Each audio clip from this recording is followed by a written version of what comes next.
Welcome everyone to Gold Rush 2010 from Timmins, Ontario, sitting ringside with bloodthirsty Bob Kapoor. My name is Dave Lazard, excited and ready to call the action for you. This will be a fantastic Gold Rush. Bob? Bob. Oh, sorry, Dave. I couldn't hear you. I had my fingers plugged in my ears. Why? Well, Dave, come on. After hearing her sing the Canadian and the U.S. national anthem, makes me wish I was Swedish. Will you stop? Let's get this event underway here. We're really excited to once again be in Timmins, and we're kicking it off with one of your very favorites here in Mxpw Pro Wrestling, Sebastian Suave. Dave, the master of suave, the master of debonair, the man with class, the man with distinction, and I can't believe who Max Pro Wrestling has got him wrestling tonight. It's that idiot Crazy Steve. Well, you know what? I mean, all comers will do battle on this show. Everyone wants a piece of the Max Pro Triple Crown Championship, and whether you're Sebastian Suave or Crazy Steve, at some point you're going to have to collide with each other on your way to the very top. Well, I don't want to be in Crazy Steve's shoes right now. Does he even wear shoes? I don't even know.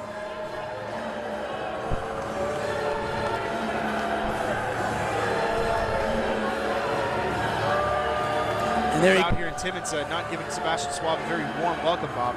Well, you know, the crowd here in Timmins don't know much about class, Dave. It's evident by looking at the crowd here in Timmins. Come on now. We've got a great crowd here into the McIntyre Arena. Looking forward to some great action. Mxpw Pro Wrestling bringing Gold Rush right back to the great city of Timmins. You see what he did there, Dave? See how Sebastian Suave wiped his feet on the mat? He told me earlier today that's exactly what he's going to do to Crazy Steve. Bloodthirsty Bob Kapoor, this card here for Gold Rush 2010 is stacked to the nines. We're talking big sexy Kevin Nash making his Mxpw Pro Wrestling debut, teaming up with Frankie the Mobster.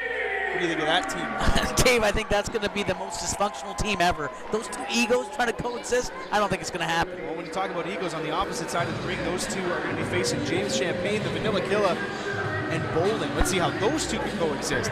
Also, we're going to see in the steel cage, the 15-foot high steel cage, textbook Tyson Dukes against El Tornado. This will be the final nail in the coffin of the feud between these two, and it has gone all over the province, and many, many, many pints of blood have been spilled between these two. Oh, you're not kidding.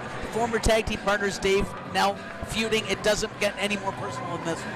And the Triple Crown Championship will be on the line for Max Pro as Robbie McAllister, the new champ, will be defending against Manabu Soya. Bob, could it be a short title reign for Robbie McAllister? Oh, I'm predicting exactly that, Dave. The shortest title reign ever. Well, and then all the favorite stars here in Mxpw Pro Wrestling that you're used to, you will see here tonight in Timmins, Gold Rush 2010, an absolutely exciting card from top to bottom. And well, here's your favorite. And look, they've got that lunatic here, Crazy Steve in the ring. Do you imagine Crazy Steve carrying around the 3 titles that represent the Triple Crown Championship with Max Pro? How dare you? Bite your tongue. What a terrible thing that would be for this company. This guy'd probably sell the belt and buy some magic beans. Well, maybe he plant the belts and grow bigger belts. I'm just following your logic, Bob. I apologize. Let's get to the action here as we see referee Don Jeremy checking Crazy Steve. Oh, well, now Crazy Steve checking the referee. If I were Don Jeremy, I'd be getting shots later on tonight. I mean, I don't know if Crazy Steve's hands have been. Well, in all fairness, you don't know where referee Don Jeremy's hands have been either. That's a fair point. Maybe a little bit of... Well, that's the thing when it comes to Crazy Steve. I was going to say, are the mind games a big factor when you're in the ring with Crazy Steve? But it's always the case, whether you see him in the locker room, whether you see him in the ring. There's always a mind game when it comes to Crazy Steve. He just doesn't know he's playing. Yeah, the mind game's lost and found, and he's lost his. And I mean, this is where you're going to see Sebastian Suave. And you're talking about mind games. There's no one better than him in terms of controlling a ring, Dave. I mean, with him, it's about wrestling. So I think the game might be over for Crazy Steve tonight. Well, Hank. What? I know, Bob. Enjoy that?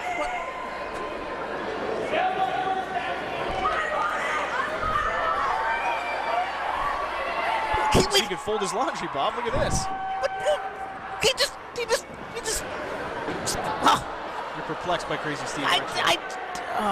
Steve, how is this guy even sanctioned to wrestle? Well, it's an unorthodox style. We'll say that about Crazy Steve. The Sebastian Suave tentatively making his way to the middle of the ring, looking. The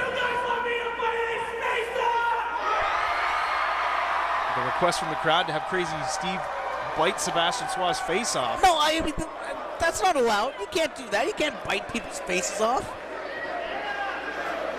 I mean, this is a complete unfair situation that Sebastian Suave has been put in, having to wrestle this lunatic.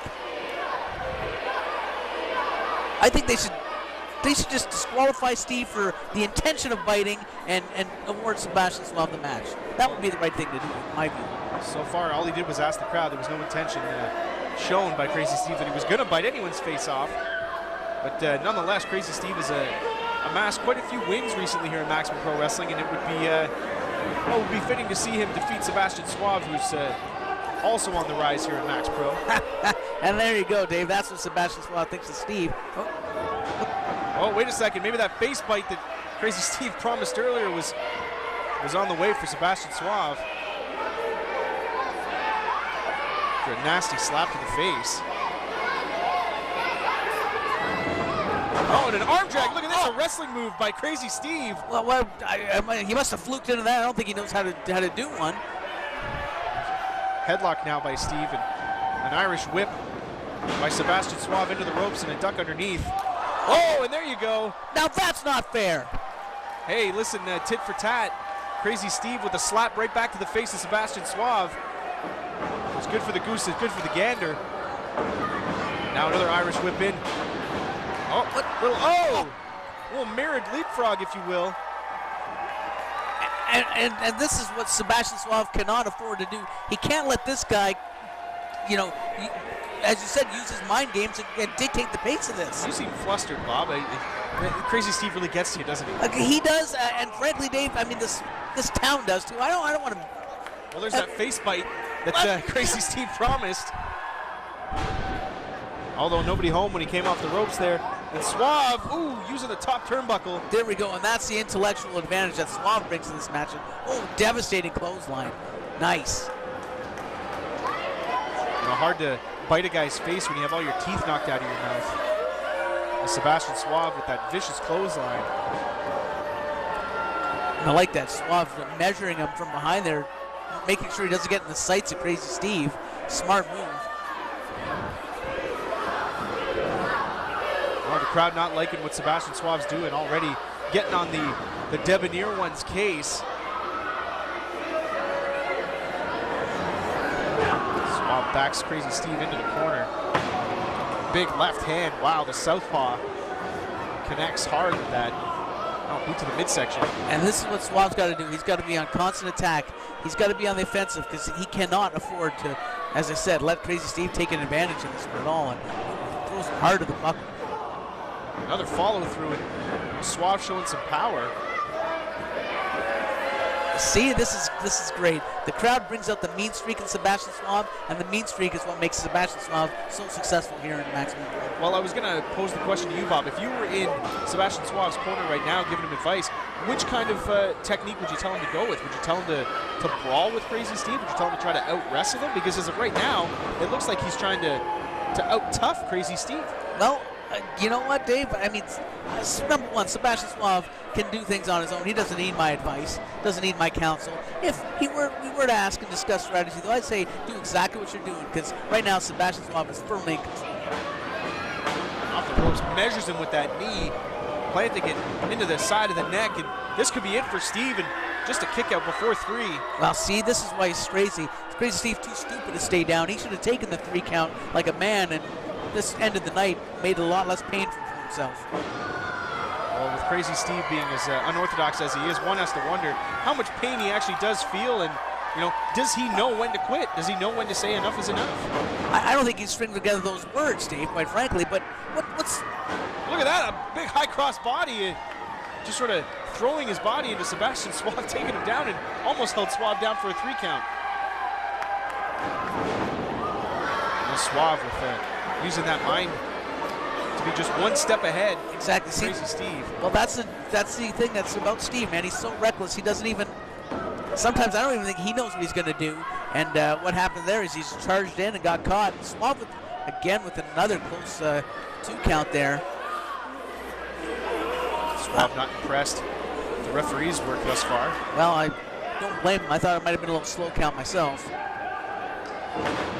Just got to keep it a little slow for the fans of Timmins here. They can't, get their fingers high up quick enough. Some of the greatest shows Maximum Pro Wrestling has ever done have come from this very town here in Timmins, Ontario. Who could forget the inaugural Gold Rush when Christian Cage and Kurt Angle went toe-to-toe in this very beautiful city. Another scoop and another slam.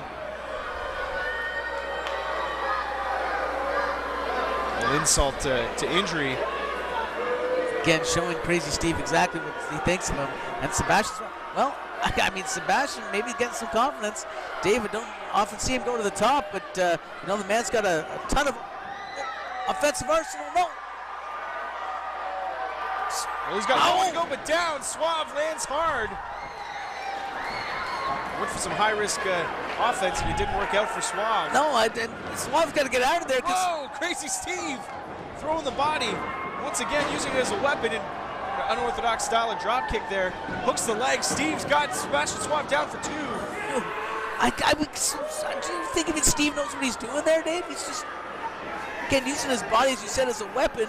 This is not a good situation for Suave. Reversal here. Suave with the head down, maybe just a little bit too long. Steve with the kick. Coming through, and wow, enormous spine buster by Suave.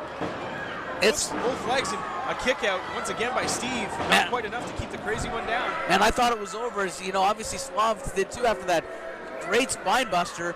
Complaining to the ref. I think Suave right. I think Don Jeremy might have been slow on that one too, Dave. It looked like it was an easy 3 to me. Away from behind here, Steve with a roll up. He's got Suave's shoulders down 2, and well, that was as close to a 3 count as we've seen in this match. And Suave, once again, viciously whipping that elbow into the face of Crazy Steve. And again, this is it. Suave's got to get his head back in the game. Can't let this little momentary lapse frustrate him to, do something costly. To the midsection, and Suave in control. And you might not like the way Sebastian Suave conducts, himself when it comes to interacting with the crowd. I mean, a lot of people listen to this crowd booing Suave, but you got to appreciate the fact that he's willing to adjust his style. And a big boot to the face. Well, whatever style he's trying now, it doesn't seem to be working for him. Crazy Steve off the ropes with a huge DDT. This could be it. Suave looks like he's out cold. Hooks the... Whoa! And he didn't even hook the leg, Bob. He just laid over the shoulders, and that was enough to keep Suave down. Crazy Steve with the victory. He just planted Suave. Well, Dave, you got to say that's a major upset here. Well, the role that Crazy Steve is on continues here in Maximum Pro Wrestling. Like I'd said at the beginning of the match, the onset here, that he's accumulated quite a few wins, and he continues on a hot streak. Crazy Steve with the victory.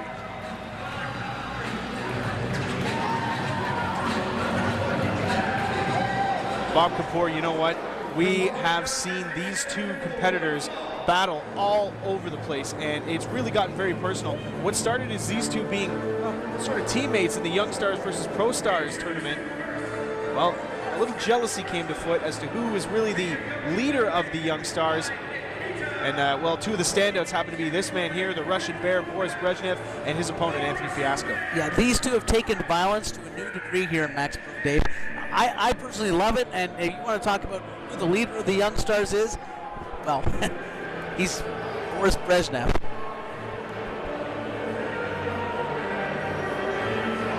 Being accompanied to the ring by Nikita, I wonder what kind of a factor she'll play in this match. As the Russian Bear kind of embracing the Cold War version of Russia, if you will, but it's effective. The Russian Bear, I'll tell you, he's got violence written all over him. Yeah, Dave, the hammer and sickle is back, personified in this guy. He doesn't care about you know, you talk about Canada, you talk about the U.S. No, he's going old school. He loves what the old Russia stood for, what the Soviet Union stood for, and he said it's time to bring some of that back. And hey, he showcases his abilities, and he's doing it really well. He takes a great opposition to what Anthony Fiasco represents, and that's the new blood, and he represents a real street attitude, and hey, he is the future, as a lot of people will call him. Please, street attitude. He's a hooligan, Dave. He's a hoodlum. He's a thug. He's effective is what he is. He's got a meteoric rise here, the Adrenaline Cup champion of 2009. There's your boy, Anthony Fiasco, Bob. Walks with a swagger to the ring. This guy is what's wrong with today's generation, Dave. He represents everything that's wrong. The cocksure attitude, the devil-may-care, you know, mentality. And tonight he's going to get a lesson in punishment, courtesy of Boris Brezhnev. Well, great reaction from the crowd here in Timmins for Anthony Fiasco, and well, these two are going to continue their feud tonight, and it's been a back and forth, one-upsmanship kind of competition between these two, each with wins over each other, and well, just trying to prove that they're better than the other guy. Yeah, well, you know what they've said is that you can win so many skirmishes, so many battles, but this one's all about who's going to win the war, and the war is going to be won tonight. Well, the Russian Bear, Boris Brezhnev, has been nothing short of impressive with his power, and Fiasco with his ability to pull the upset wins, and he's got some big victories here in Maximum Pro Wrestling, and well, hell, he was the Adrenaline Cup champion, like I mentioned before. He's got a great resume that he's quickly stacking up here in Max Pro. And speaking of stacked, did you see Nikita on the outside? Oh, I wonder what kind of factor, like I said, she'll play in this match. In the corner of the Russian Bear, Boris Brezhnev, channeling his inner Zangief, if you will. I don't even know what that means. A video game reference, Bob. Commodore 64 is the last thing we touched as far as video games are concerned. And now Fiasco got that arm, and wow, Brezhnev just powers out of it with a huge forearm to the side of the face. You talked about the power game of the Russian Bear, and wow, Dave, he just devastated Fiasco with a couple of shots. Wow, he sent Fiasco loopy. Wow, he's, oh, hang on, turns the tables now, big chop to the chest. And Fiasco full head of steam with this. You know, it's one thing that you can say about Boris Brezhnev is you know what kind of power he's going to bring to the match, and you know what kind of technique he's going to use. Fiasco so far has shown in his early career that he's been able to adapt to who he's worked with in the wrestling ring and who he's been put up against. He's always risen to the occasion, whether it be against textbook Tyson Dukes, against James Champagne.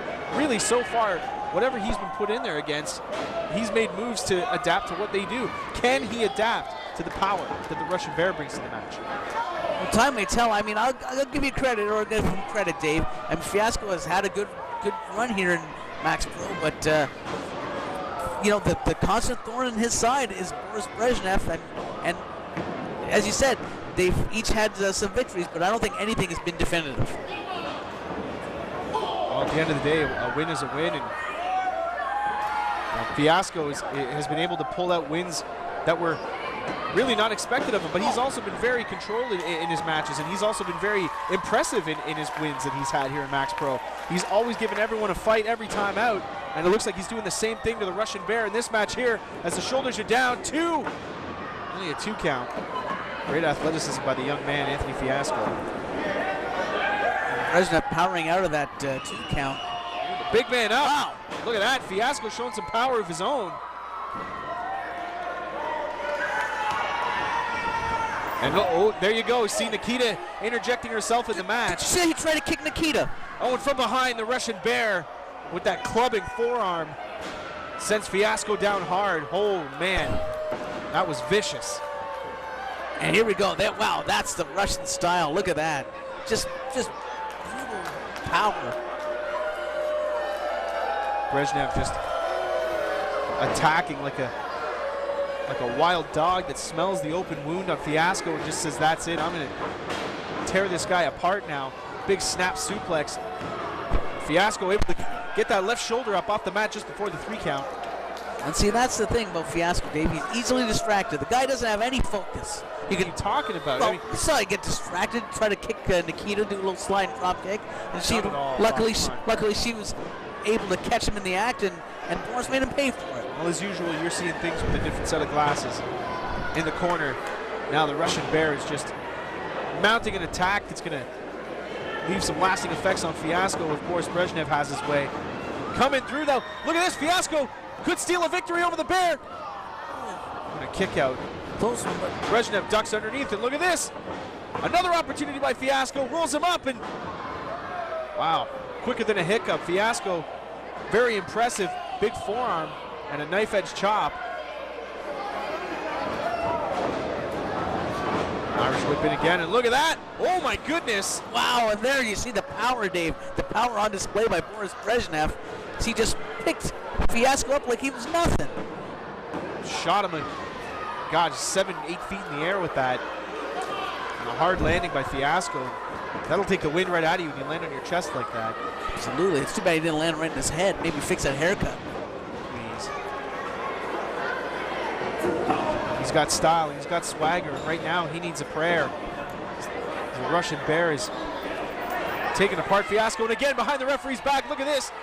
Nikita with that chain, choking Fiasco. Well, Dave, the referee's back is turned, so everything's legal. That's not how it works. Are you kidding me? And Brezhnev just dragging him, lifeless body to the... Oh, I thought he almost had him pinned, dragging his body to the center of the ring. And that's the smarts of Boris Brezhnev. Oh, what you saw, though, on that kick out, you saw Brezhnev a little bit irritated by the fact that he wasn't able to keep Fiasco down. And this is where Fiasco has been able to get under the craw of a lot of his opponents. He's been able to kick out and be versatile and actually show some tenacity. And again, behind the referee's back on the outside of the ring, Nikita taking liberties with Fiasco. Well, he started it, so, you know, I can't blame Nikita at all. And you call it tenacity, Dave. I think it's more stupidity. Fiasco just doesn't know when to give up. He doesn't know when the cause is lost. I think he should just, you know, do the honorable thing. I love this. Look at this. Big giant leg drop. The Leningrad leg drop. And the shoulders are down, and well, Fiasco managed to kick out of that. Brezhnev beside himself, though. Well, I mean, we've seen him put away many guys with that move, and looks like he's setting up for something equally as painful here. That kick, he's taking heads off with this kick, and looks like he's lining it up. Here he comes out of the corner. If he hits that big boot on Fiasco, it is lights out. And now trading chops in the middle of the ring. And, well, toe-to-toe, it looks like Fiasco's getting the edge here. Whip and reversal once again here. Fiasco throws his body, all caution to the wind, and a big elbow. And a duck underneath. Fiasco in charge. Big atomic drop. Spinning heel kick sends Brezhnev down to the mat hard. Oh, and Fiasco, I don't know where he's finding this, Dave. He went tapped in the reserves, but... Oh, no Nikita in the way. There's the T-dot knee drop. Shoulders are down. He hooks the leg. The Bear is down for 3. Wow. At least they thought that was 3. Wow. Only 2 as Brezhnev able to get the shoulder up, but the Russian's been rocked here, Dave. You see him on wobbly legs. These two once again. Look at the athleticism by Fiasco. Into the ropes. Oh, Brezhnev holding on. Comes through, misses it with the big boot once again. Fiasco looking to finish things off. Oh, and a huge power slam. Wow, did you see the strength of Brezhnev to pick the man up like right out of the air, slam him down hard. You've seen Fiasco finish many an opponent with that move. Well, what a great counter. I mean, that's what you get. I mean, these, as you said, Dave, these two have been fighting each other just coast to coast. And Brezhnev had scouted it, knew exactly what Fiasco was up to, and planted him. Both young up-and-comers here in Maximum Pro Wrestling. But look at this, the chain on the hand. And referee Don Jeremy able to thwart the attempt by Brezhnev. Look at this could be it. It's all over, and Nikita up on the apron, and wait a second, Brezhnev completely out cold. And now Fiasco, he's gonna settle it here with Nikita. Look at this on the apron. Again, he's trying to beat up a woman, Dave. Oh, wait a second, she just swung at him. Oh! Planting the lips on Nikita. And how dare he? She might have enjoyed that. Now she's sent hard to the floor. Look at this springboard by Fiasco. Oh, and he just ate the boot. He just ate the big boot. This thing is all over. The legs are hooked. Fiasco has been pinned. Boris Brezhnev. Wow. That's what happens, Dave. The criminal assaulted Nikita yet again, and he paid for it. Incredibly impressive victory by the Russian Baron. Unfortunately, outside interference from Nikita, thwarting the attempts of Fiasco. I think he had this one in the bag after the big finisher. Outside interference, he assaulted her. I don't think that Fiasco saw it the same way. I don't think I saw it the same way. But at the end of the day, it's a win in the books for the big Russian bear, Boris Brezhnev. We've got to give it up to him. That boot. Oh my goodness. Fiasco will have a headache for weeks.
One of the most charismatic high flyers in all of pro wrestling. Mxpw returns once again to Timmins for Gold Rush. Bob Kapoor, I know you're a big fan of Mxpw. Oh.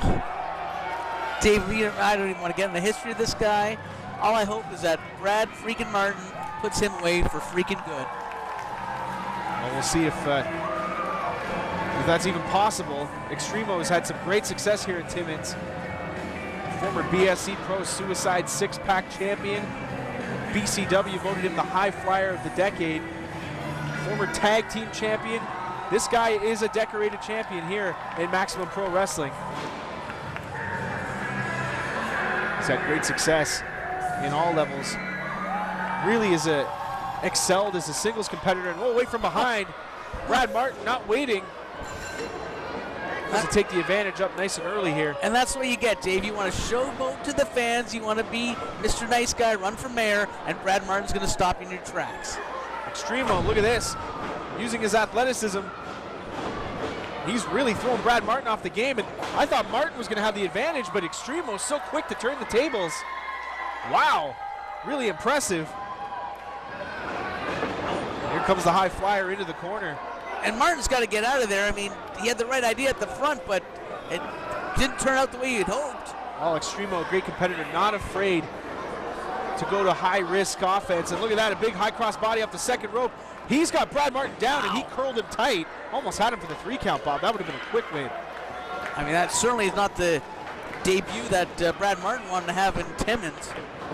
Yeah, that's right, Bob. This is the first match for Brad Martin here in Timmins, Ontario. So Mxpw kind of has a little bit of a hometown advantage, if you will. Fans love him. He's been featured in main events here in Maximum Pro Wrestling. And look at this, another hook. Man, he's getting those hooks deep on Brad Martin. And there you go. Brad Martin knows he's got to get out of there, take a breather, slow things down. He cannot afford to let Mxpw dictate the pace of this match. And smart move there by Brad Martin. A veteran move by a man who's not, not too shabby himself in the win-loss record, Dave. Crowd getting on the case of Brad Martin, calling him a chicken. Want him back in the ring, and Mxpw is ready to go.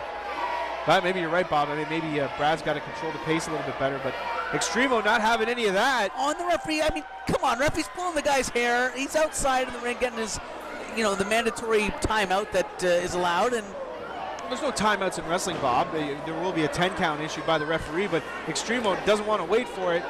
Now trying to bring Brad Martin in the hard way. Jockeying back and forth. If Extremo went to the outside, that would have been a game changer for sure in this match. And listen to this crowd here at Timmins.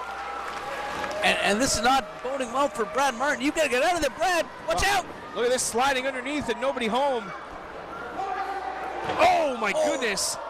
The back of Extremo slammed hard across the apron. Well, right on that corner, Dave. And that's the hardest part of the ring, that corner of the apron. And Brad Martin's smart move just slammed Extremo down. And, Dave might have put some damage on Extremo's back. That certainly put the advantage back in Martin's corner. Now Brad Martin, now he wants to take the action back into the ring. He's prepared.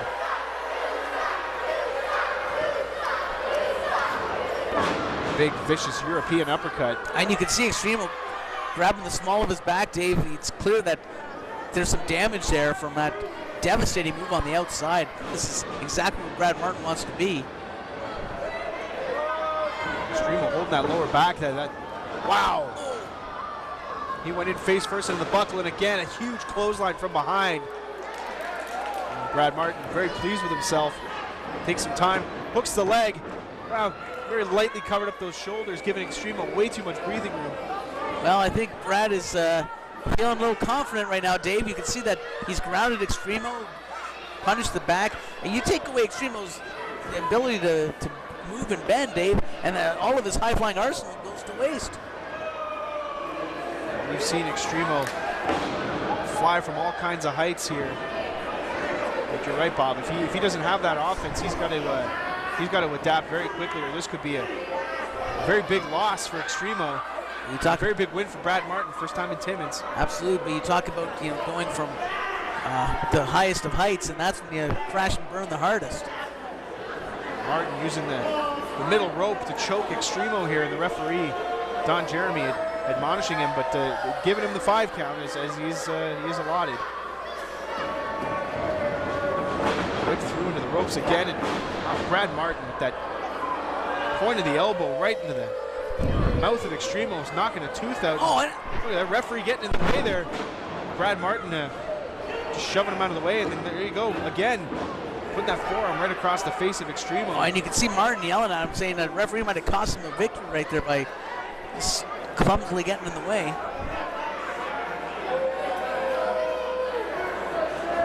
Brad Martin looking around, not afraid to use all parts of the ring, whether it be the apron as we saw earlier, back a man into the turnbuckle. And now using those stomps, big left foot across the chest of Extremo, and things aren't looking good for the high flyer. Brad Martin's just soaking in the adulation of the fans. What a great night it would be if he could put Extremo away here in front of the Timmins crowd, and well, might do it here with almost a sleeper hold maneuver. Yeah, definitely. He's got it locked in there, Bob. You're right. That's a sleeper hold.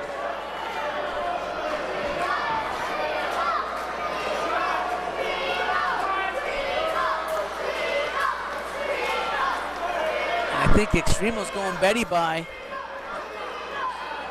Oh, Extremo back up to his feet. Elbows to the midsection. Whip into the ropes, and now Extremo turning the tide. He's got a sleeper hold of his own. Yeah, but you see, Dave, he can't really lock it on there because of all the punishment on his back. He couldn't even jump up to climb onto Brad Martin's back. Oh, wow. Devastating maneuver by Brad Martin. He's got that leg hooked. 2 counting. Rolled through, and I think the weight off center on Extremo. Yeah, I don't think that was Extremo kicking out so much. It was Brad hooking him might a bit too much and rolled over. But wow, you can see Extremo could barely get up, barely get to his knees, much less in a vertical position. Brad Martin would like nothing more than to excel his career here in Mxpw Pro Wrestling and move up in the ranks. And A win over Extremo would definitely pop him up a notch. His right hand's the side of the head of Extremo. Look at him. Now Extremo fighting back. He's got something left in the tank, and now he's gonna try to expense everything he's got to beat Brad Martin here. And a big clothesline, down goes Brad freaking Martin. Pretty freaking hard, Bob. Well, where's Extremo finding this from, Dave? The spirit that. Wow, Brad is in trouble. I can't believe it. Extremo now setting up and.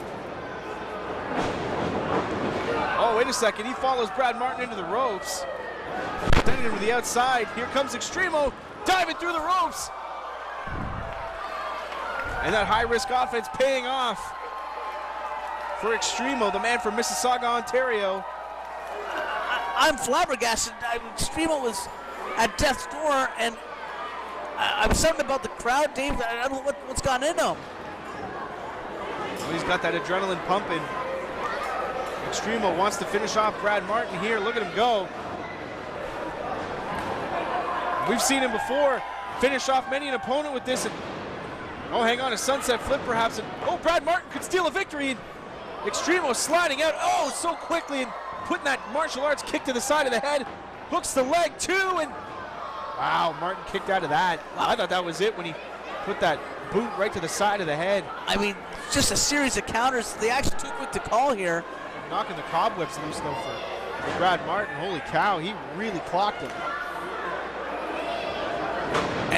He can barely stand. Yeah. Oh, wait a second, maybe playing possum a little bit. Brad Martin's been caught. This has been a chess match. Back and forth between Brad Martin and Extremo. Oh, he caught him and exploding with a suplex. Beautiful. Oh, that could be it. 2 and wow. Extremo again finding that little bit of reserve that he's got in the tank. Well, Martin still had it in his head though, Dave. You can see Extremo went for one of those aerials and Martin grounded him, and that's what he's gonna have to do if he's gonna get a victory in this match. He's got to keep Extremo down. Posting him up on the top rope. And Brad Martin with another one of those European uppercuts. Whoa, and Extremo was knocked loopy with that. He almost fell right off the top rope. He did. And here we Brad go. Martin up in territory you don't see him too much. Oh, maybe a top rope exploding suplex here. This could be it. If he lands this, it's all over, but Extremo fighting his way out. What a battle we've got between these two guys. Oh, they're up in dangerous territory, and those forearms, they're thick.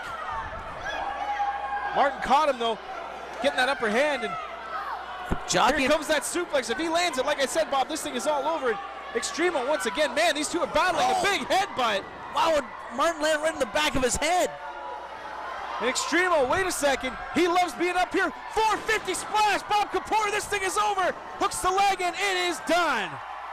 Extremo with an impressive victory. You gotta love it. Well, I don't love it, but I'll give him credit. I mean, that was a hard-fought victory for Extremo here in Timmins. Brad Martin, I thought he had it, Dave. He was doing everything right, everything according to plan, and somehow Extremo was just able to persevere. He's a champion for a reason. He's shown that he's able to take his game to the top no matter who his opponent is. And well, Brad Martin definitely was a big opponent for Extremo. Really pushed him to the limits, and Extremo found it. He found something inside that he was ready to expense and really take out Brad Martin. Big victory for Extremo here at Gold Rush. The following contest is scheduled for one fall, and it is a fatal four-way match. Introducing first, he is the leader of the Empire, Marcus the Great Marquez.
All right, bloodthirsty Bob Kapoor sitting ringside with myself, Dave Blizzard, for Gold Rush 2010. And we've got a fatal four-way now. And, well, Bob, it's a little bit suspect that two of the members of this fatal four-way, where it's every man for himself, happen to be members of the Empire, Decimus and Marcus, the Great Marquez. Well, the Empire's growing, Dave. It's expanding every day, and I don't think it's suspect. I think it's Mxpw management recognizing that, hey.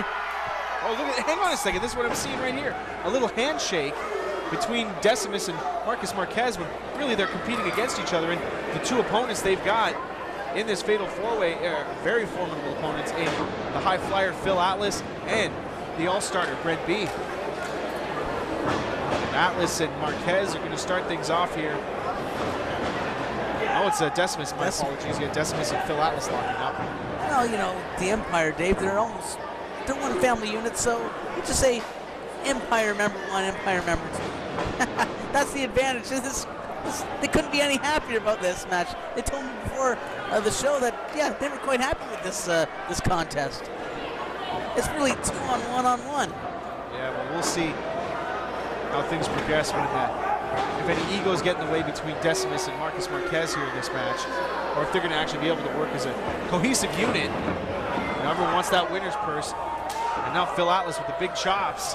He definitely wants the winner's purse here tonight. Phil Atlas needs the money. Come on now, Phil Atlas into the corner.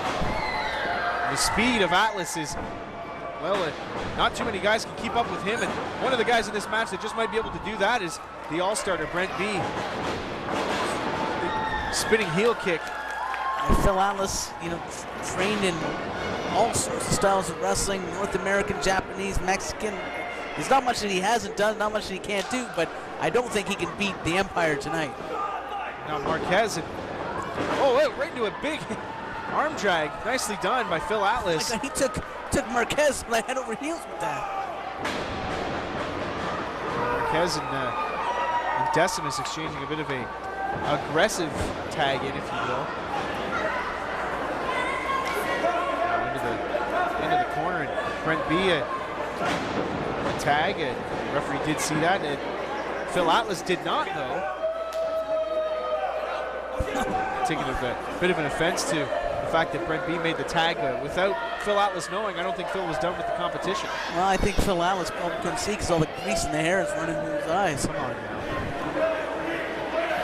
Brent B and Marcus, the Great Marquez, set to lock up. And you gotta love the crowd here in Timmins for Gold Rush 2010. And Marquez doesn't want to hear this. He is angry.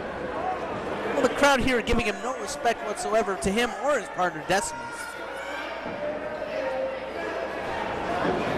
All in. Marquez has a mean streak about him, doesn't he, Bob? And that's what's made the Empire so successful. The mean streak. And look at that, just tearing apart Brent B. Oh, there's big spinning head scissor, beautifully done by Brent B, and into the corner. Whips Marquez in, and here comes the all-starter. Wow, great athleticism, landing on his feet. Springboard, high cross body, shoulders are down. Ref slightly out of position, though. Well, and that's, you know, patented offense by Brent B. I mean, yeah, the guy's a dual sport athlete. He's just real quick. I mean, what can you say about that? Wow, that athleticism, he impresses every time, and into a beautiful hurricanrana, hooks the leg, 2 count. Decimus is ready to pounce. Now Phil Atlas coming in. See, and this is where the egos of Phil Atlas and Brent B can't coexist, Dave. You've seen that Brent B's trying to do everything, trying to one-up Phil Atlas. Everything Phil Atlas did, Brent B tried to do it. Scooped by Marquez, and Brent B escaping out the back door, and a clothesline attempted to send him over the top rope. And springboard to the outside. Brent B throwing the body right over the top rope on top of Marquez. I mean, things did not work out for Marquez at all. Looked like he tried to thwart being sent over the top, went underneath the ropes, and instead he still got hit. Now Brent B picking up the leader of the Empire, Marcus, the Great Marquez. And Marquez looks like he's almost out on his feet after taking that big dive from Brent B. He's going to have to go reach across and tag in Decimus, or I guess Phil Atlas. It is, after all, a four-way match here.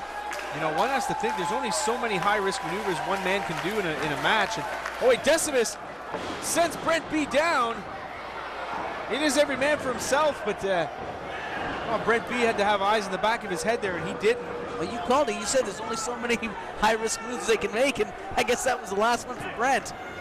Referee is trying to get Phil Atlas back in the corner, and Marquez upset that he wasn't in position to make the count, but I mean, I think that's a little bit fitting for Decimus interfering there.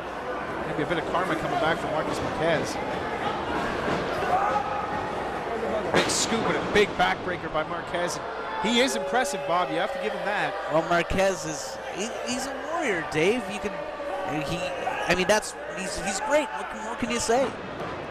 Another 2 count, and Marquez wants him closer in there for the 3 count. Yeah, was not happy with that count from that ref. And, you know, I find that's a trend tonight with this referee. A lot of 2 counts.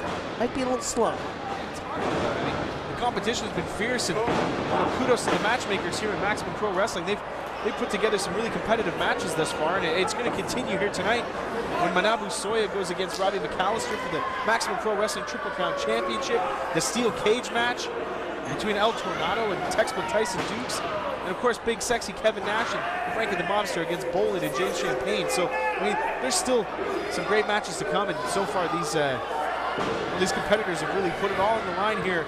They know Gold Rush is a major opportunity for them to cement their name and really put their name in the stars here in Maximum Pro Wrestling. Absolutely, and people want to, you know, come to this Timmins crowd and press them and really beat their opponents as fast as they can. That way they can leave Timmins that much quicker. Come on, Timmins, great city, and has been great to Maximum Pro Wrestling. Can't wait to return here. But let's not get ahead of ourselves as the action in the ring is fierce as we speak. Decimus and Brent B battling it out. And chops, and Brent B. Oh, he's held. Oh, look at that. Decimus, very smart. He grabbed Brent from behind and throw a forearm to the lower back, and this could be it. Oh, what a backbreaker. Beautiful, just punishing the back end. Look, holding him there, Dave. Almost a submission move. Almost like a.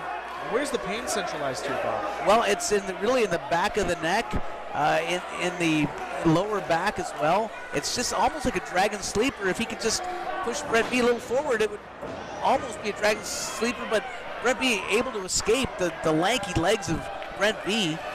Used effectively to kick Decimus right in the head and escape from that. Duck underneath, and here's Brent B. Oh, caught in midair. He tried to go for a high cross body. Wow, just sits him down. And hey, wait a second. Oh, like I said, Bob, it wasn't Phil Atlas and Brent B like you thought. Decimus and Marquez.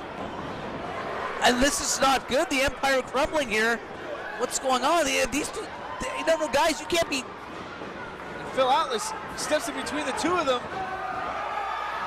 Oh, they're colliding, whether they like it or not. And Phil Atlas stepping in, and he's taking his piece of the action now. Whipping the buckle. Oh, wait a second. He took out Marquez with that big clothesline. Well, I don't think Decimus had intended. Oh, and Marquez gets another one. This time from his partner. And over the top rope goes Decimus hard to the outside. And the members of the Empire got to get it together. They cannot be fighting amongst themselves. Otherwise, things like that are going to happen. Oh, a cutter from Phil Atlas and Brent B breaking up the count. And Atlas not happy with Brent breaking that up. Both men want this victory. Ooh, and a slap to the face. Well, temper's flaring here in Max Pro. Brent B and Phil Atlas. Dave, I thought these guys were tight. Hey, every man for himself. It's a fatal four-way. One fall finish in this match. The winner goes home real happy with a victory here tonight. Got like a Boston Crab on the ring by Brent B, and Decimus there's no escaping that. He's right in the center. Oh, and Atlas with a crescent kick right to the face of Brent B. Wow, and you see the true colors of Phil Atlas coming through, Dave. Look at that, just suckered his buddy. Wow, this might be the meanest I've seen Phil Atlas. I didn't know he had that mean streak in him, and he's always been a fairly laid-back character around here, and it could guy to talk to. And oh, look at this, throwing his body over the top rope now, using it as a full-on weapon, cannonball style. And the momentum he got from the whip by Marcus Marquez, I mean, that Decimus unfortunately feeling all of that. Well, like I said, though, about Phil Atlas using an incredible amount of sort of anger. I've never seen that out of him before. And Marquez grabs the ropes. This could be over. And, well, it is. A beautiful, beautiful counter by Marcus, rolled up Brent B, and he got the, what a brilliant victory.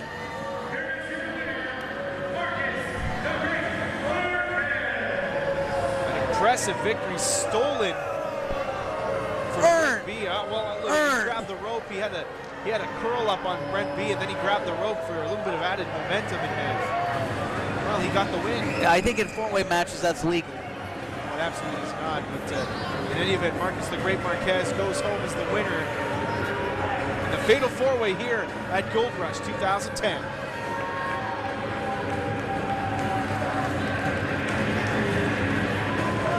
Now, ladies and gentlemen, because this is Gold Rush 2010, we have 3 main events for you here tonight. And the following contest is the first of our 3 main events.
Introducing first, from Tokyo, Japan, weighing in at 125 kilos, representing All Japan Pro Wrestling,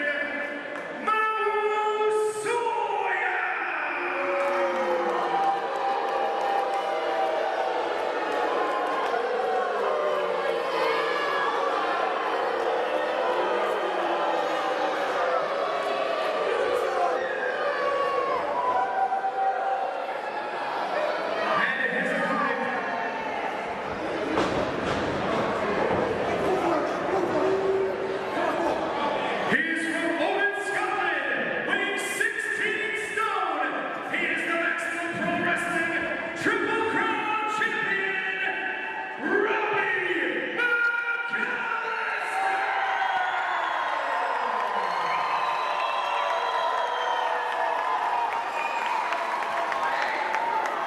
The Rowdy Scotsman, he's got all 3 championships, the Triple Crown Championships of Maximum Pro Wrestling. Some hands over the gold. From Don Jeremy. Kissing him goodbye, because after this match, Dave, Mxpw Soya is going to be the new Triple Crown champion. Well, anything is possible. Robbie McAllister just winning the championship not that long ago. This is his first official title defense here at Max Pro. He is the Triple Crown champion, defeating former champion textbook Tyson Dukes. Can he do the same to the big man from Japan, Mxpw Soya? And how great is it going to be, Dave, when Soya goes back to Tokyo wearing the Triple Crown championship? Look at the parades in his honor.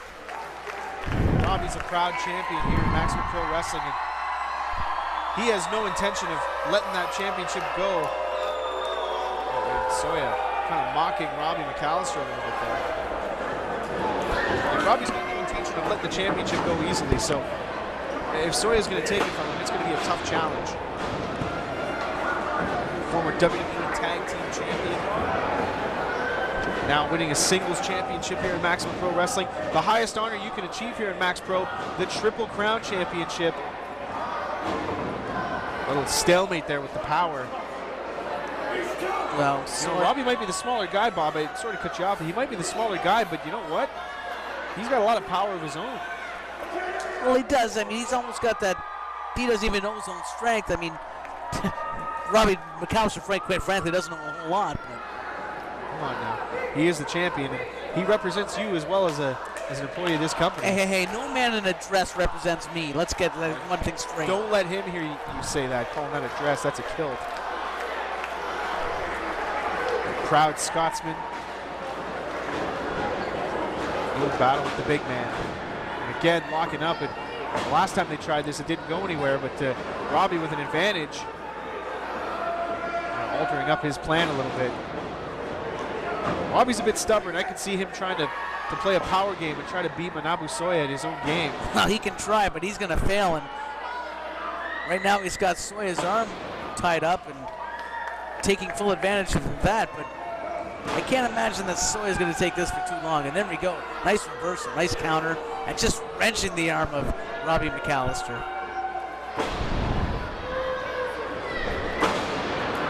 Trying to rip it right out of the socket, Bob. Soya is a beast. And he's grounded the champion. Look at that.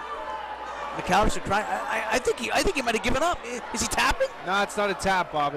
He's trying to reverse that. Look, he's manages to do so. And McAllister is impressive.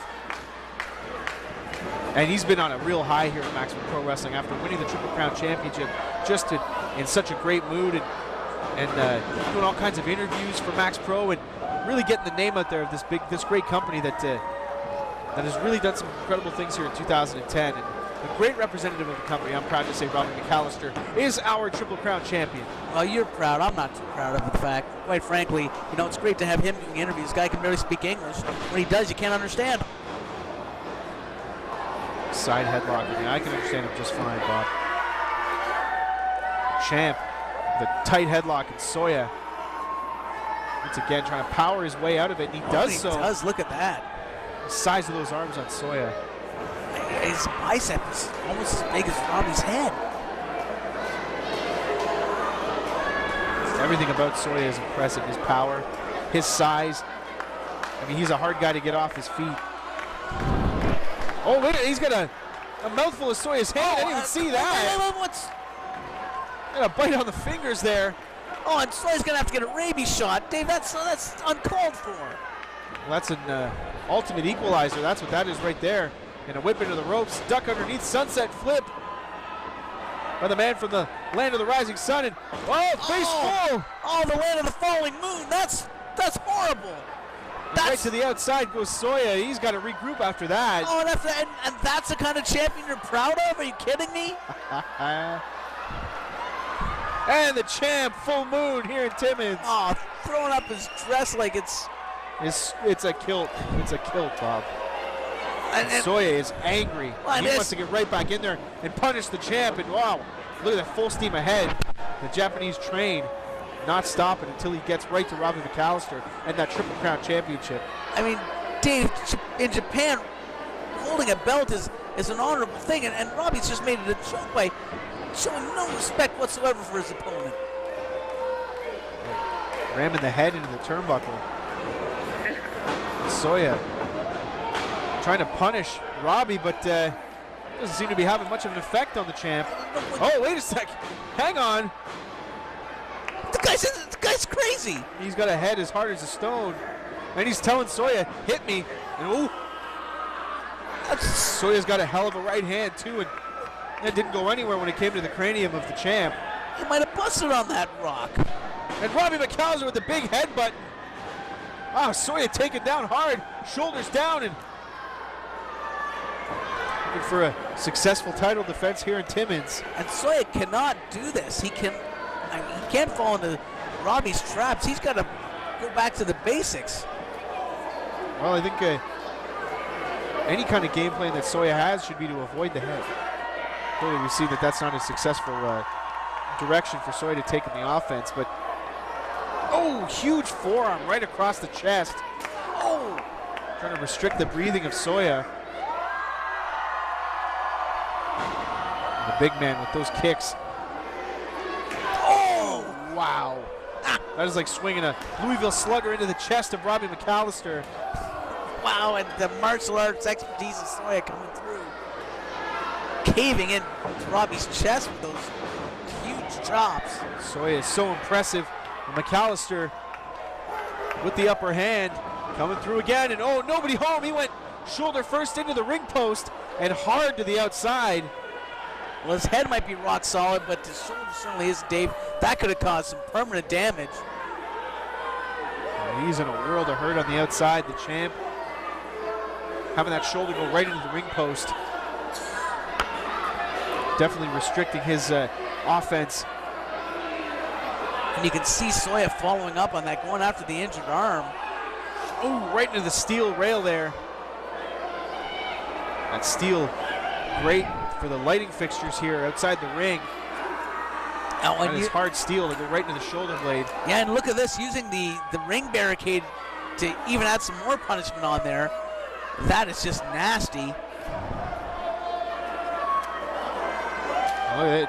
McAllister just desperately swinging for the fences, trying anything to get Soya to back off. But did you see the power of Soya, Dave? Chopped McAllister, sent him crashing the barricade, almost knocked the whole barricade. Well, Bob, watching this, I think for the first time in this match, McAllister's at a serious disadvantage. This championship, well, it really is in jeopardy now. And you can see the arm still being worked on. Soya, I mean, this is where the Japanese strategies is so smart, Dave. They see an injured body part and they target it. They go after it. McAllister looks like he's been busted open right near that eye.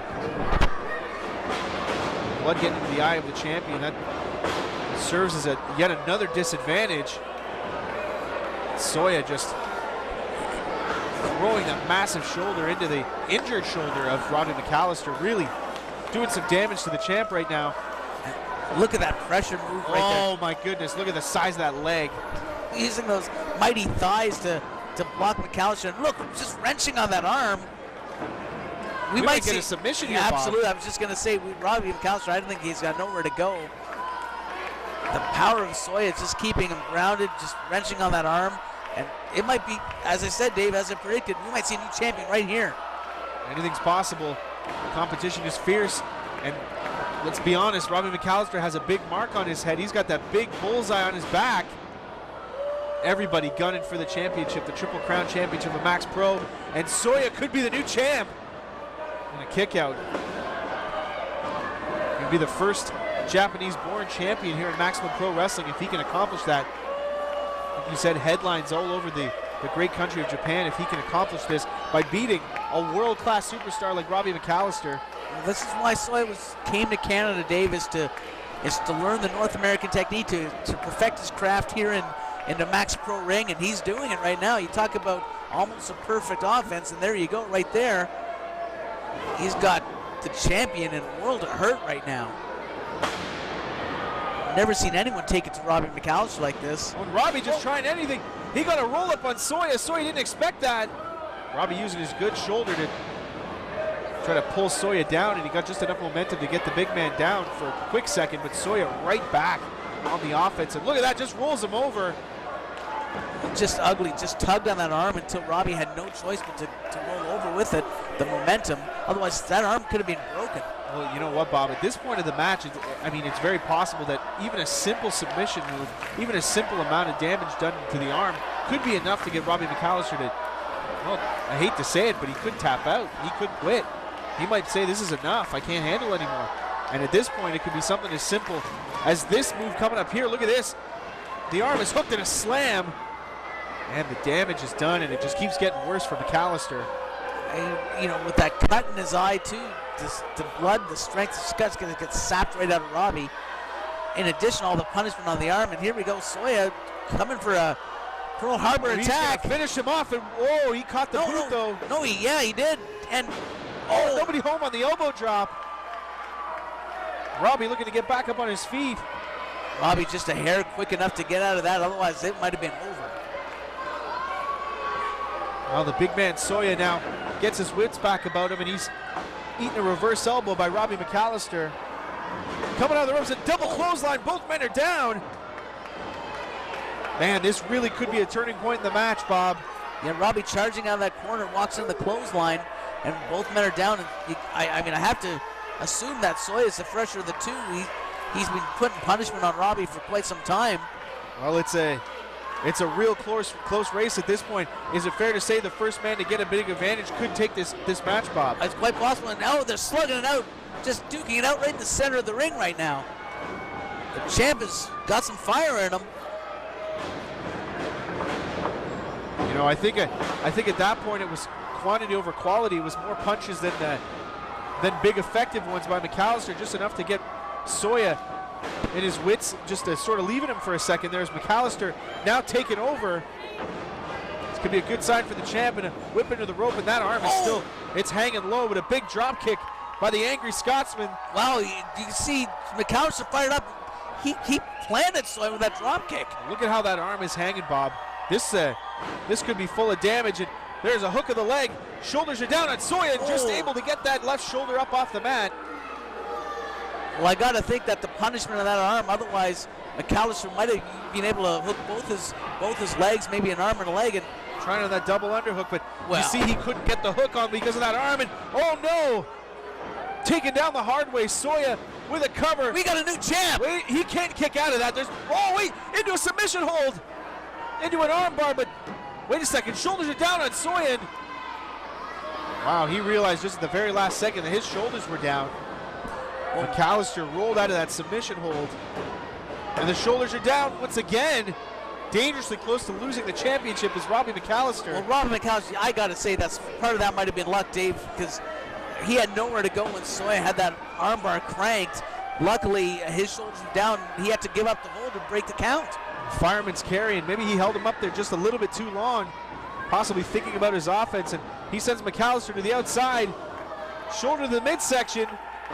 Oh, and there's that headbutt coming back to haunt Soya. Oh, stagger Soya, wow. And look at this, Robbie up top, big splash.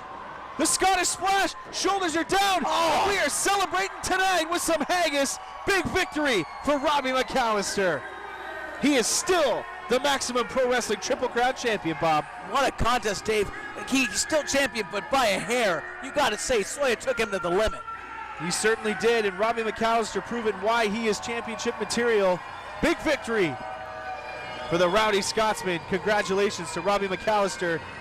Oh, that bad shoulder. I don't imagine he's going to be able to hold all that gold up. Oof, look at that.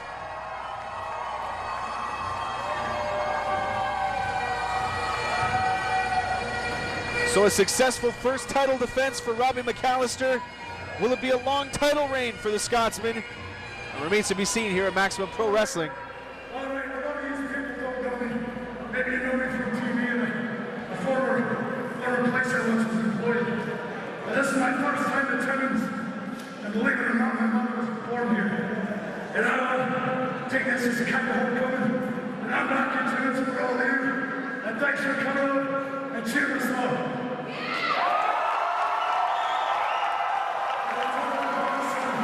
But not good enough for the gold.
The big 7-footer, big sexy Kevin Nash makes his Maximum Pro Wrestling debut. And Bob Kapoor, he couldn't have picked a crazier partner in this match.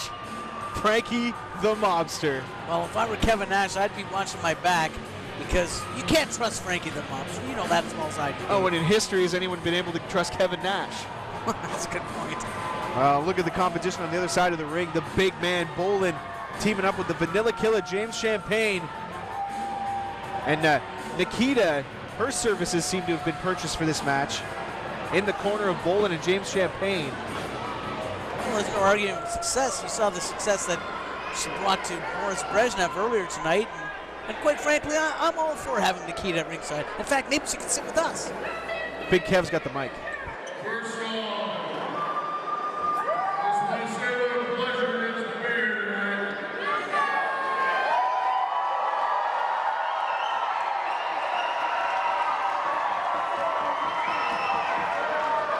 While I was sitting in the back, I could not help but notice what your little tramp was doing earlier tonight. Oh yeah.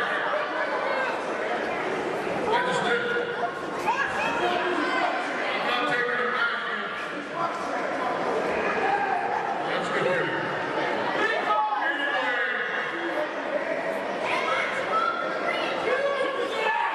I'm definitely not empty-handed. We've got something to watch us tonight. I believe her name is Kelly. Oh, wait a second. Looking to even the score.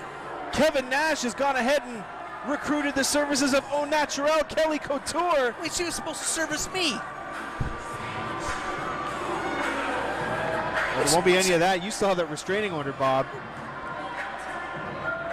Kelly will be in the corner of Frankie the Mobster and big sexy Kevin Nash. And, well, I don't think they could have picked a better girl to watch Nikita than Kelly.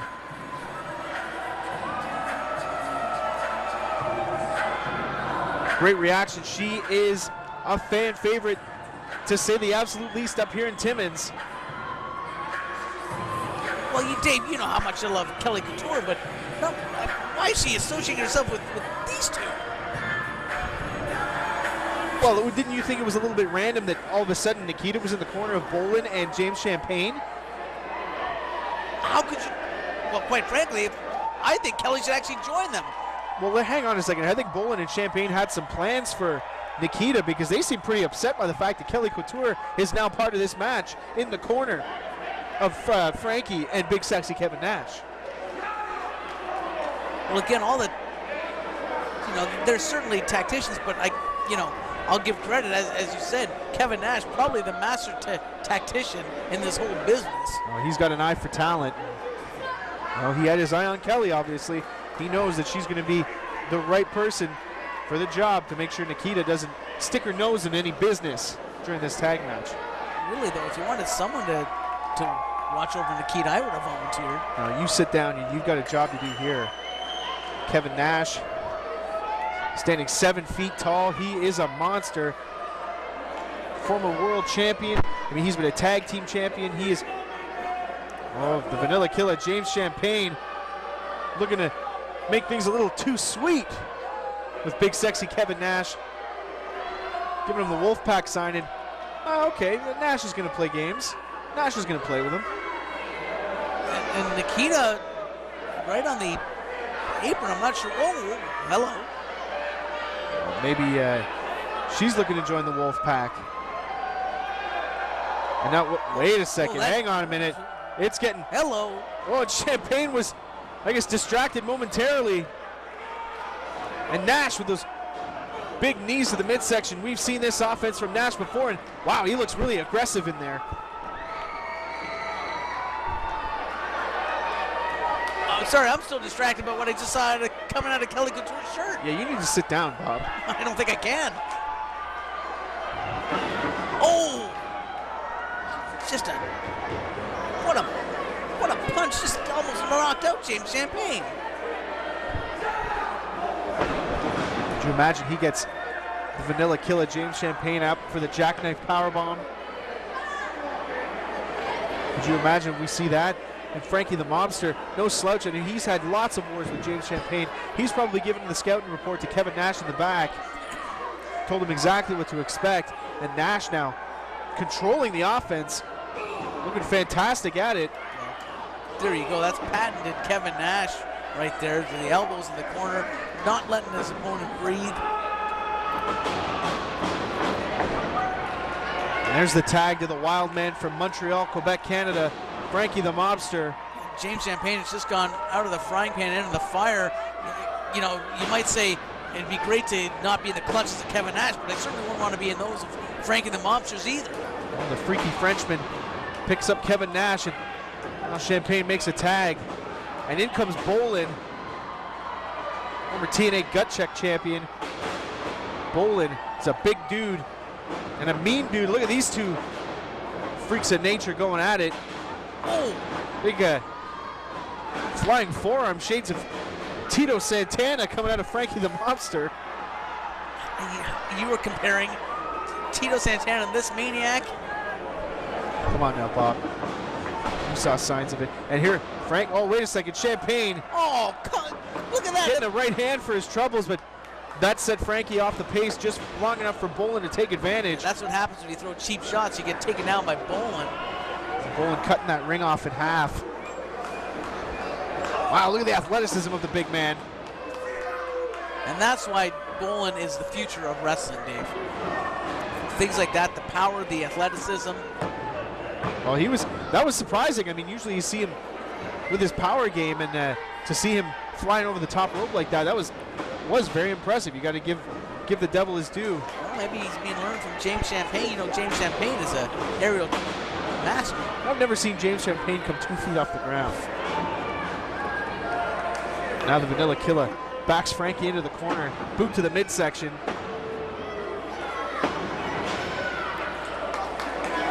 And Champagne, oh, he's got a choke. He's got a 5 count to break that. I think they should give James Champagne a 10 count for that. Why? What has he done to deserve a 10 count? I'm not going to go through his entire resume. He'd be here all week, but either way, let's be sure, rest assured that James Champagne deserves at least a 10 count. On the outside, and Nikito trying to get involved, and Kelly able to thwart her attempt to do some damage to Frankie the Mobster. Now Bolin, the legal man, once again in this match. Big scoop by the powerhouse. What a slam. Oh, look at Kevin Nash as he does it too. Well, a little insult there. You know what? If there's someone who's going to be able to match power with Kevin Nash, it might very well be Bolin. On Bolin saying to Frankie, go ahead and tag him. Oh, wait a second. Big right hand. Sends Big Sexy down to the outside, and Bolin going right after him. I love the aggression of Bolin taking to Kevin Nash, telling him, I don't care if you're a legend, I'm not intimidated. Geez, you got to wonder what kind of scruples a guy like Bolin has to go after Kevin Nash like that on the outside, but hell, he has them, obviously. Bolin trying to make a statement there, and Kevin Nash, quite frankly, Dave, you got to say, did nothing in response. I think he might be a little scared of Bolin, quite frankly. He was taken off guard by the fists and the forearms by Bolin. And oh, again, going right back to Kevin Nash, attacking him in the corner. And Bolin not content just to pound on Frankie the Mobster. He's going to punish Kevin Nash a little more.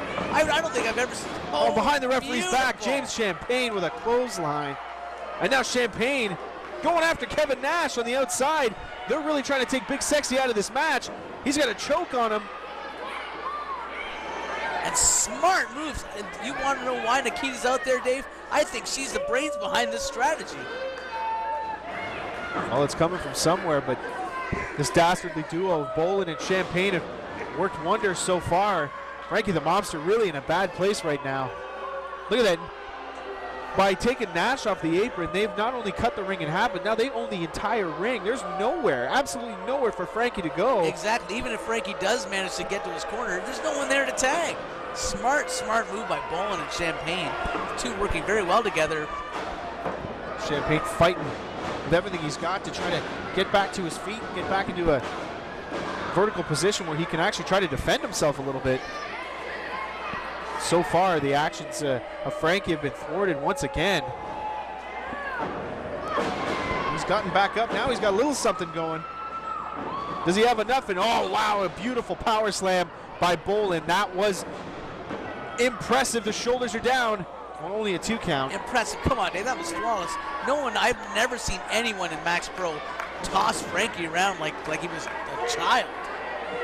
Not that I recommend tossing children. Well, in that case. It does keep them quiet. Please. Take any parenting advice from Bob Kapoor or anybody ever. And now we've got big headlock, putting the squeeze on Frankie, cutting the oxygen off from the little brain that he has. Thankfully for Frankie now, big sexy Kevin Nash back up on the apron after that vicious attack on the outside. James Champagne making his way over there and really laying a beating on big sexy. Now Frankie off the ropes, a big knee to the midsection though. Down he goes once again. Bolin looks great, in control of things at this point. Again, cutting off the momentum of Frankie.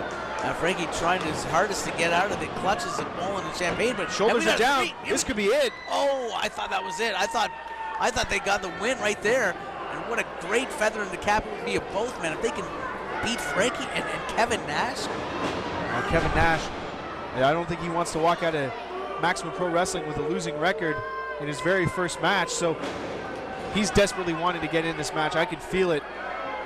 Just Kevin Nash is a competitor all the way through. He's not content to just let these guys steamroll over them. And Frankie with a block now, fighting back. Throwing those right hands into the job. James Champagne, he caught the boot. And Champagne, an enziguri from the big man. Frankie the Monster, where did that come from? I have no idea. I don't even know if Frankie knows what he did. And the big right arm of Kevin Nash stretched out, waiting for a tag. And Champagne's gotta make the tag to Bolin before Frankie can get to Big Sexy. Otherwise, I shudder to think what's gonna happen. Well, here's Bolin making his way. He got caught up in the ropes and, oh no, the big man is legal. Kevin Nash. Oh, and the two big men trying to take down Nash, and double clothesline sends Champagne and Bolin down. Now right hands for both men for their effort. Well, Kevin Nash is on fire, Bob. I think they've got to. They can't take the big man on face to face. Oh, there's the big boot. Sends Bolin down. Sidewalk slam. Vintage Kevin Nash looking great. I mean, both men have expended a lot of energy in putting the hurt on Frankie the Mobster. They do not want to. Oh, no. Oh, and down he goes. Frankie has finished many an opponent with that. 2 and 3. It's all over. Shoulders down and an impressive victory for Frankie the Mobster and big sexy Kevin Nash. Oh, and after the match, Kevin, oh, this is uncalled for. There's no rhyme or reason for this. Well, we're gonna see it in stereo now. Up they go. Champagne takes the jackknife, and Frankie with a good measure of finish on Bolin. Wow, just impressive. And telling the referee to count again, but this match is over. Yeah.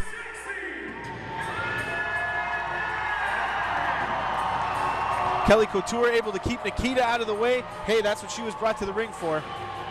Oh, and down goes referee Don Jeremy. And you see, you can't trust Frankie the Monster. Exactly. Kevin Nash better be careful. Do it to Nash now. Do it to Nash. Well, how over here? Like, how does he rate?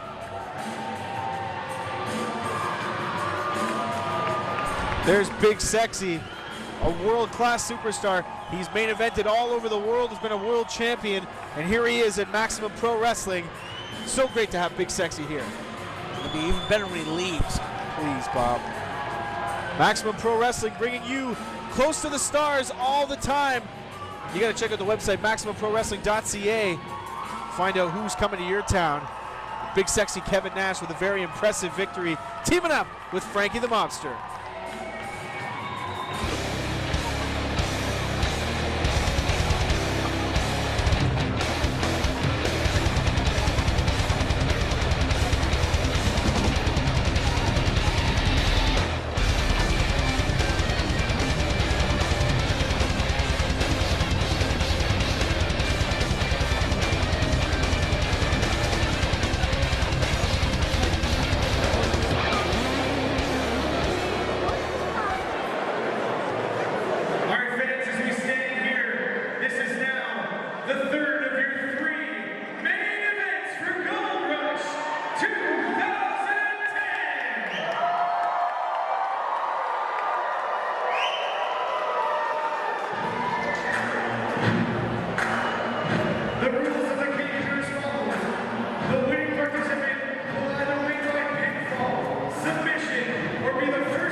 The madman from Sudbury making his way to the ring, and awaiting him right now is textbook Tyson Dukes, the former Mxpw Triple Crown champion. And this ring is surrounded by 15 feet of steel. The cage is erected and ready to just cause damage to both of these competitors, Bob Kapoor. You can see El Tornado trying to show off his aggressiveness, but you do not want to mess with the caged animal that is Tyson Dukes. Dave, as you said, the former Triple Crown champion, how angry is he? And he's going to take all that frustration, all that anger out on his former tag team partner, El Tornado. This monstrosity, this cage, this structure is so unforgiving, and both men know that they're going into a war right now. And this cage, once the door is locked, well, pinfall, submission, or escaping the cage is the only way to win this match. Historically, steel cages, Dave, have been the final battleground for two competitors whose hatred for one another just can't be contained in a ring. This is what it's come down to between Dukes and Tornado. Well, the cage is set up so that there's no leaking of action to the outside. There's no outside interference. This is designed to keep these two competitors in there until there is a finish. And you got to think that this could be the finish for both men, really, Bob. We saw before the introductions of these two competitors, there is an incredible amount of focus in both of these men, possibly more so than what we've ever seen.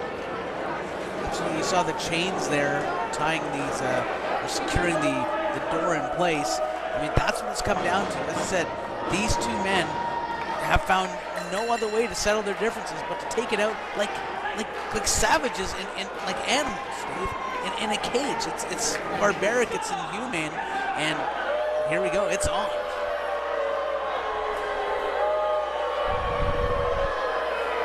Textbook Tyson Dukes, one of the elite here in Maximum Pro Wrestling. And then you've got his opponent on the other side of the ring, the Sultan of Psycho, as so many people have called him.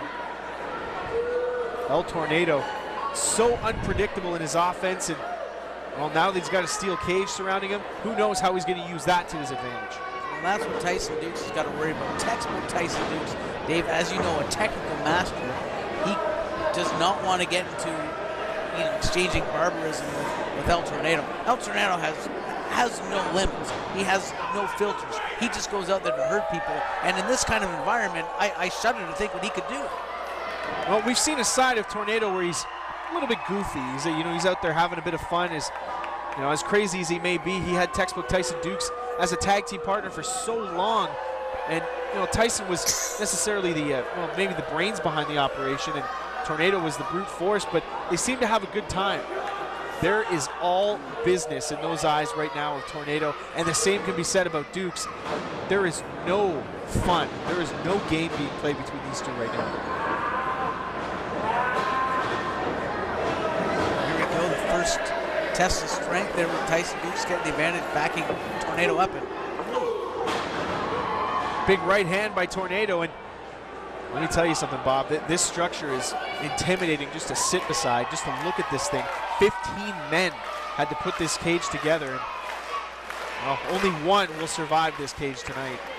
I mean, you can sense in the building there's a feeling of dread of what's about to happen. There's a little bit of one-upsmanship right now between Dukes and Tornado. This is a steel cage match, and I imagine it's going to get ugly at some point. But as of right now, almost a wrestling match. A little bit more wrestling than you would expect inside of a steel cage. But these guys want to beat each other in any way possible. And whether it be a wrestling match, Tornado is no slouch. Dukes is known, well, his name is Textbook Tyson Dukes. He is known to go to the textbook of professional wrestling moves, and the guy is ever learning, and he's always evolving. But Tornado, like I said, absolutely no slouch in this position. Well, absolutely. You can't have the type of success that these two have had here in Mxpw without both of you knowing the fundamentals, knowing how to wrestle. And Tornado, as you said, for all his goofiness, for all his joie de vivre, the guy's a talented wrestler, but Textbook Tyson Dukes is the best. Hard to argue with that. One-upsmanship continues, and there you go, the mean streak of Tornado coming out with those right hands, and another headlock takeover.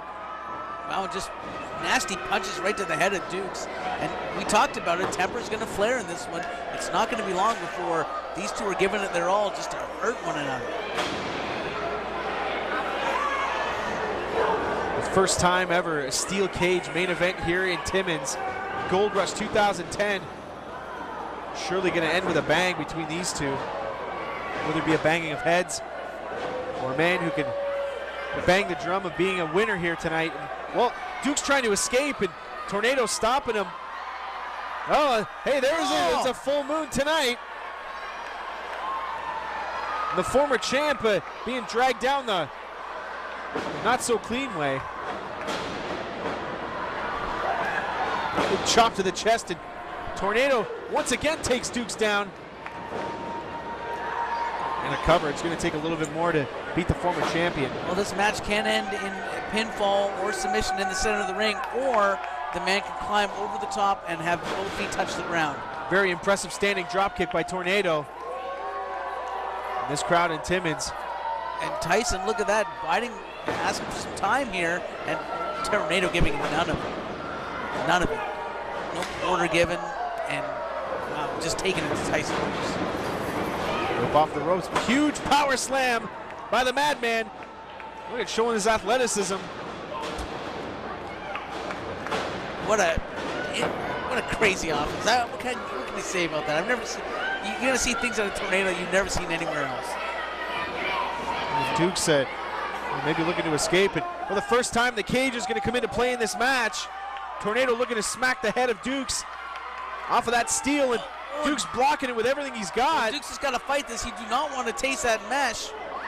Well, let me ask you this, Bob. How much energy is wasted in defense in a steel cage match? You block and you try your hardest to make sure your head doesn't go into it. Well, I don't know if that's wasted, Dave. The last thing you want is to be cut open. If you're blind in there, you can't see. It saps your strength. You're just going to get hurt even more. So, well, a ton of energy spent then rather than wasted. But both men now in a precarious position, standing up on the top rope, and Tornado trying so hard to get Dukes' head into the cage, and down to the ropes he goes. And if that's the flaw that Tornado has, Dave, is that he gets the tunnel vision. Well, let me stop you here, Bob. Look at this. Look how high up Tornado, his opponent Tyson Dukes, is. Look at, he's almost at the top. And look at the big smile on Tyson Dukes. He knows this one's could be over. All he has to do is climb down and he is crawling down, Bob, but the wrong way. What is Tyson Dukes doing? Well, I think Tyson Dukes is seeing Tornado's vulnerable, and he's going to put the punishment on this man. You know, that could very, very well be the biggest mistake Tyson Dukes makes in this entire match. Are you kidding me? He had a golden opportunity to climb over the top of the cage, crawl down, and be crowned the victor in this match, but well, he's decided against it. He's decided to lay a beating to Tornado, and will this cost him? Well, I don't know, but as you said, the hatred that these two guys feel for each other, I can understand why Tyson Dukes might want to punish Tornado a little bit more. Now he's got the advantage. I think he sensed it, and he's going to put the hurt on Tornado. Wow, with a big chop like that, that's exactly what he's doing. Again, sending Tornado down to the mat hard. And we saw him crouched on the top rope, and well, that can put any man down for an extended amount of time, and clearly it's done some damage to Tornado. He's down, leg is hooked, and I wonder if Dukes looks at escaping the cage as the easy way out. Maybe that's why he came back in. I don't know. I feel like I'm justifying what Tyson Dukes was trying to do there. It seems like a crazy move. I would have climbed out. I mean, bottom line, I would have done it. Thankfully, I'm not involved in a steel cage match either. I'd actually like to see a steel cage against Tyson Dukes. I would prefer anything in the world other than that. Well, Tornado with a cover and a kick out by Dukes. A great crowd here in Timmins for Gold Rush. Dave Lazard ringside with bloodthirsty Bob Kapoor calling the action. So proud to be here. Another incredible event. Make sure you check out MaximumProWrestling.ca for all the information on upcoming Max Pro events, when we will be in your town, and what stars will be joining us. Tornado able to overcome the offense of Dukes, and here we go. Charges into the cage he goes. Great presence of mind by Dukes to back body drop Tornado, and he hit that cage I mean, luckily for him, he didn't hit him right in his face, but it still sapped some strength out of him. And again, once again, vulnerable to the attack by Tyson Dukes. Slow, methodical pace of Tyson Dukes, and it's almost like you can sense that he is strategizing right now, Bob. It's almost like he's got something in his mind that he wants to accomplish, and well, he's dastardly, that's for sure. Taking, oh, roller, look at this, a little flip over. Looked like he was going for a pin, and oh, head first goes Tornado, and man, did he ever hit that cage. As someone's checked closely on Tornado, and face first into that cage, that is devastating. And that's, you talk about the strategy in the steel cage. It's use the cage to your advantage, and Dukes is doing exactly that. Wow. Just hurling the body of Tornado in to the steel cage, and Dukes very, very proud of himself, and well, maybe he should be at this point. Well, it's like a lion where they're hunting a wounded antelope, Dave. You can see Tyson Dukes stalking Tornado, just putting the hurt on him, and it looks like probably going in for the kill right now. Former tag team champions as TNT, now bitter rivals. Dukes with those knees to the midsection, measuring Tornado, keeping Tornado at his will, and off to the cage once again, and just bouncing his head off the steel cables is Tyson Dukes. And well, it looks like it's going to be a quick night here as he gets a 3 count. Well, still something left, and Tornado able to kick out of that. I don't know if that was almost instinctful or... It had to be. He's got to be running on fumes, Dave. He's just taking so many shots to the head. And it looks like Tyson's circling for the coup de grace. Here he comes, slingshots through both sides, and then a big drop kick. And that, my friend, was textbook. You know, Tyson still, at the end of the day, wrestling a match here with Tornado, and yeah, the steel cage is there, and very intimidating, and only a 2 count. You know, very intimidating is this cage, but Dukes so far has used it perfectly with a blend of his style of wrestling, and well, so far it's been effective for him. A Tornado fighting back, trying desperately to mount an offense of his own, and he's stopped halfway. This could be a brain buster from Dukes. Well, that's how he won the Triple Crown Championship. Exactly. Up goes Tornado. Oh, and a roll through small package. 1, 2. Just a 2 count. Almost got the shocker there with the... Whoa. Big suplex. Down to the mat goes Tyson Dukes the hard way, back of the head. Bouncing off the canvas. Wow. And Dukes is down, but you can see the punishment that Tornado's experiences, not letting him capitalize on that. He can barely, barely get to his feet. Wow. Both men down, both men in pain. You can just see him struggling to boot to the midsection, and now both men trading offense. Those chops across the chest. These 2 wily veterans, they know each other so well, Bob. The scouting report, I mean, they worked together. They were tag team partners for so long.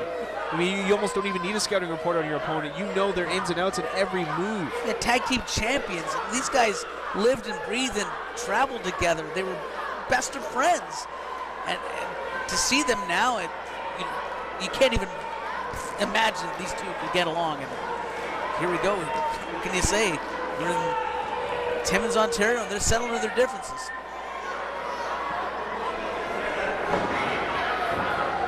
Tornado could be out. He's definitely worse for the wear right now.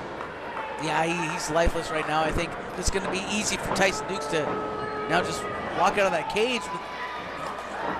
It looks like Tornado is struggling to get back up. Tornado is showing an incredible amount of tenacity and intestinal fortitude of Tornado is definitely in the forefront right now as he's back up to his feet. The shots to the midsection of Dukes. He's still holding on to that headlock. Had to let go on Irish whip, and now Dukes goes in. Dukes goes head first into the cage. And what a desperation move by Tornado. Effective, though, is he just sent Tyson Dukes headlong into the cage.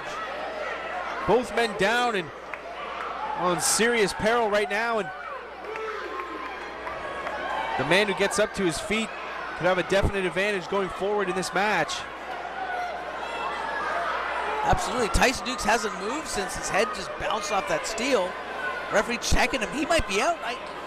Well, hey, hang on, Bob. Like I said to you a couple times in this match, this steel is incredibly unforgiving. There's just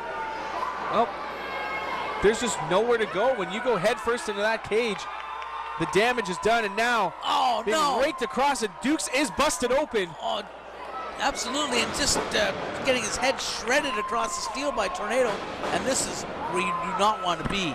Tornado's like a shark. He smells blood. He's just going to go on full attack. And that's when Tornado is most comfortable too. Oh, he has got an aggressive side of him that is going to come out full force now that Dukes is bleeding, and Tornado definitely has the upper hand. Shots to that open wound on the side of the head of Tyson Dukes, and trying to cause him to break open even more, and the referees are going to have to play by some discretion here and see if Dukes is damaged enough to continue. Tyson able to kick out, but I mean the referee's going to have to start looking at that cut, Dave. He might just, I think what should happen is they should just stop the match and declare it a tie. Why in the world would you ever do that? How would that make any sense? Well, Tornado goes in hard, and he is in trouble now. This is a back and forth match, a seesaw battle between Dukes and Tornado. The main event here inside the 15-foot high steel cage. Gold Rush 2010, Timmins, Ontario. Man, they're being treated to a battle between these two veterans. And here we go, Tyson with the wrestle. Whoa, wait a second. Tornado's got the shoulders down and only a 2 count. And a scoop and a slam. Man, what has Tornado got to do to keep down the former champion? And vice versa. I mean, what has Dukes got? And nobody home. Big leg drop missed by Tornado. The springboard leg drop attempt, but Dukes, I mean, again, scouted his opponent. He knows what Tornado is about to do before Tornado does. That was a missed opportunity to really capitalize on the damage that had already been done. And oh, look at this, a Death Valley driver into the turnbuckle. Car crash mentality. Look at this, bodies laying everywhere. Tornado being dragged out to the middle of the ring. And Dukes, is this it? This is the sign of it. Wow, it looked like that was it. Tornado didn't even look like he was able to move on his own accord. Yeah, you can see the disbelief on Tyson Dukes' face. He thought it was over. Frankly, I did too. And Tyson maybe doing the smart thing, going to make his way out of that cage, escaping. Well, I have a feeling, Bob, if he makes it up there, that he's not climbing back in again. He's not going to make that same mistake twice. No, and a little too slow trying to get up there, Bob. Oh, Tornado catches him. Runs him into the cage. Oh, right across the back. Tornado fighting with everything he's got. Both men down. Dave, how much energy has been sapped out of both guys? Neither one of them able to move after that. The punishment that they've been delivering onto one another, I've never seen anything like it in Mxpw. When it comes to the title picture here, the Triple Crown Championship picture, you'd have to think that the victor of this match would line himself up to receive a title shot at some time in the near future. I mean, textbook Tyson Dukes does have that rematch clause where he will get an attempt once again at Robbie McAllister or whoever the champion may be. But Tornado, I mean, if he can defeat Dukes, he'll be a fitting challenger for that belt as well. And look at this. Dangerous situation here as both men at the top of that top rope.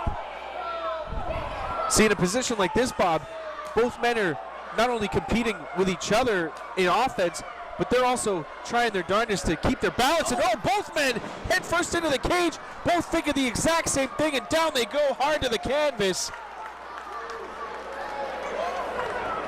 Unbelievable. Gravity takes its effect on both men as they come crashing to the mat after getting their heads bounce off that cage. Well, the offense has been mirrored between Dukes and Tornado. You know, for every step Dukes takes, Tornado's right there beside him, and vice versa. I mean, same can be said for Dukes in defense of the offense from Tornado. We have seen so many matches. Oh, wait, look at this. Here we go. Hang on out of nowhere. Could be the brainbuster and finish it off, and Tornado able to escape. Scoop, and oh, a tombstone pile driver. Can that be all? Oh, wait a second. The Madman pointing at the sky. What has Tornado got in mind? Well, I'm assuming, Dave, he's going to try to climb out of this cage and win this match. Well, I thought the tombstone was enough. I thought he had Tyson Dukes defeated, but he decided that it wasn't the way he wanted to win the match. Oh, I think he's going to take the easy way out, climb to the top, go over, and then take it home. Well, we saw Dukes make the same mistake earlier. He climbed up and decided not to leave it. Wait a minute. Don't tell me Tornado's going to fly from the top of the cage. Oh, he can't do this. The big frog splash, no way! He landed it on Dukes. The count is on. That's a 3 count. He did it. El Tornado with a victory over textbook Tyson Dukes. Sealing the deal. This is unbelievable, Bob Kapoor. I can't believe what we just seen. I mean, that lunatic just recklessly endangered himself and Tyson Dukes with a superfly splash off the top of the cage. I mean, it's one thing to look for the victory. It's another thing to end another man's career, and Tornado really took his own career into jeopardy, and then also with dropping the body on top of Dukes. He has not moved a muscle, and the former Mxpw Triple Crown champion has been defeated. The Madman, El Tornado, showing that he was just a little bit crazier in this match. Wow, I mean, what a sequence to end it. Not only the tombstone, but then the big splash from the top of the cage. We wrap up Gold Rush 2010 with Tornado celebrating the victory. Thank you so much to the City of Timmins, and thank you for watching. We'll see you next time. We're out from Gold Rush 2010.